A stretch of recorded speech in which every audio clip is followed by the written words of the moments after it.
locker gallery is a prestigious gallery that everyone sort of aspires to be a part of. I just remember thinking it was really cool, and it was great that it was a student. First off, I can say it's incredibly hard to make something fit in a locker that small.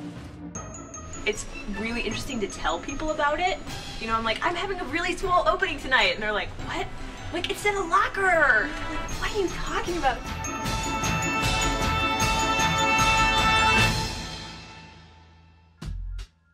My name is Virginia Samsel, and I run VCU Arts Locker 50B project.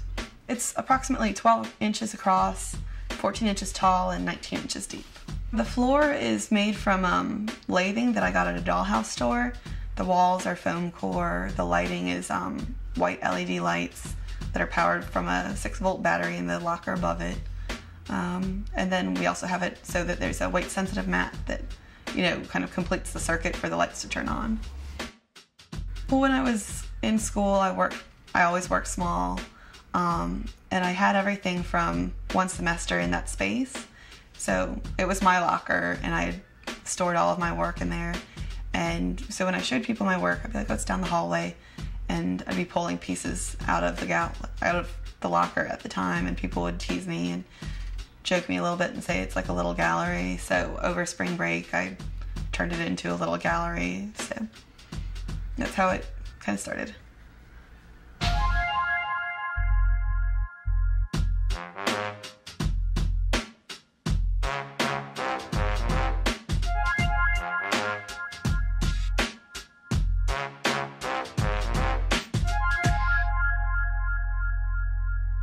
Locker 50B is great, but this particular show is, I do some work in the film industry from time to time, and it's hard to, when you work 12 or 14 hours a day, 6 or 7 days a week, it's hard to maintain a studio. So I asked Virginia if I could have a show, and she said yeah, and this is a result of that.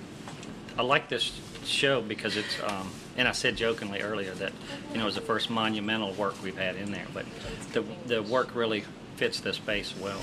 The scale is perfect in there. It looks large rather than a small piece of art in a small space. It really works in there. I like the way one piece was made in Los Angeles and one piece was made in Montana, and they go together. Barbara came by and was like, oh, they go together. So like, she's like, works out great.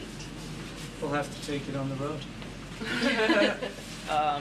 Just the idea behind the thing, I'm not sure exactly. I mean, I've kind of always had this thing with art not having any function, so it always kind of, you know, pissed me off. So I would leave it for a while and then come back. It's like rotten milk, you know, you kind of always sniff it one more time.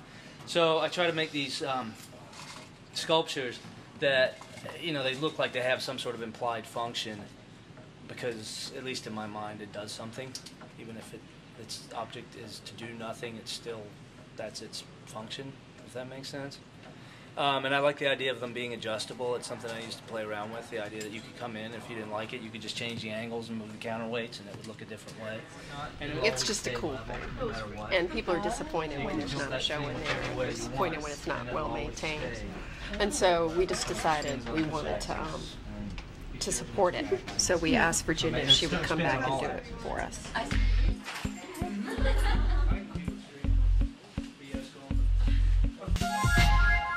Last year, Carolyn Henney called me and asked me if I'd be interested in kind of reinvigorating the locker gallery, because I had left it to the school when I graduated in 2004, and it was student run for a while, and then I guess VCU wanted to kind of make sure it was more consistent.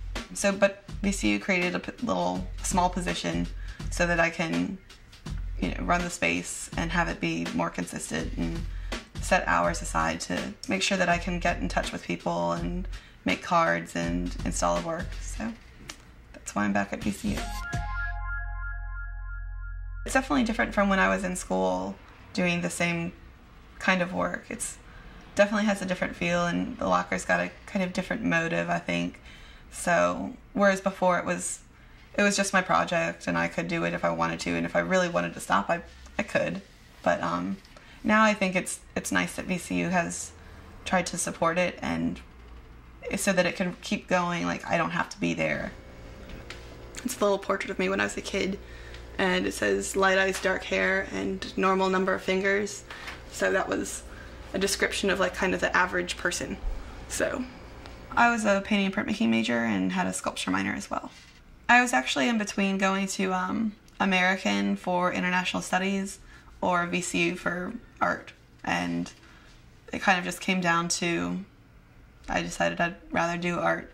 Lately, I've just been kind of in a phase, like that's basically how I work, just in phases where it'll be the same theme for a few months, something like that. So lately I've been doing a lot of self-portraits, and they've actually been kind of self-portraits of me as Brer Rabbit, which for some reason, like lately that story has really been interesting to me. Like I grew up listening to the stories and the books and all that kind of stuff, and so somehow I kind of relate myself to Brer Rabbit, and so it'll be portraits of me as Brer Rabbit hanging out with Brer Fox and Brer Bear and in the briar patch, that sort of thing.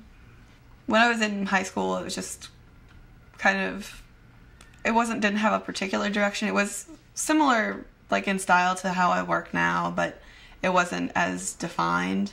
And then throughout school, I kind of developed more of my own style, and where I feel like my work is recognizable as my work, which I really would hope it is. So.